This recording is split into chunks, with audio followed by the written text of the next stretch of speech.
হেই everyone, আবারও একটা mini blog নিয়ে চলে এসেছি। তো আজকে গেছিলাম আমরা রামতলার হাওড়া উৎসবে।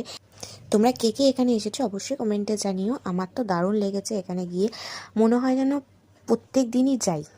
মানে এত সুন্দর সুন্দর সাজগোজের জিনিস। আমি তো প্রত্যেক উইকেই যাই রামতলার এই মেলাটা বসলে।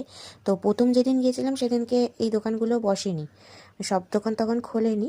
তো এবারে গেছিলাম, দেখলাম সব দোকানই মোটামুটি খুলেছে। আর রাইডসগুলোতে এবারে খুবই অসাধারণ বসেছে। এই রাইডসটা সব থেকে ভয়ঙ্কর ছিল। তো তোমরা কে কে এইটা চেপেছো কমেন্টে জানিও। আর এই যে এত সুন্দর সুন্দর খাবারের দোকান, খেতে ভীষণই লোভ লাগছিল।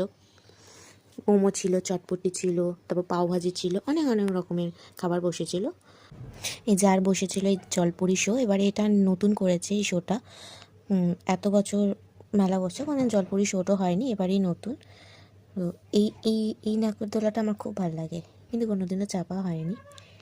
আর এই ছিল ভূতের শো। আমি ঢুকিও নি, জলপরি শোও দেখিনি, আর এই ভূতের শোটাও দেখিনি।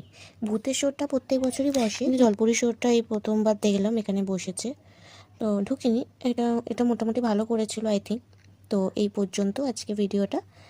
দেখা হচ্ছে পরের ভিডিওতে। ভালো লাগলে অবশ্যই লাইক, কমেন্ট অ্যান্ড ফলো করে রাখবেন।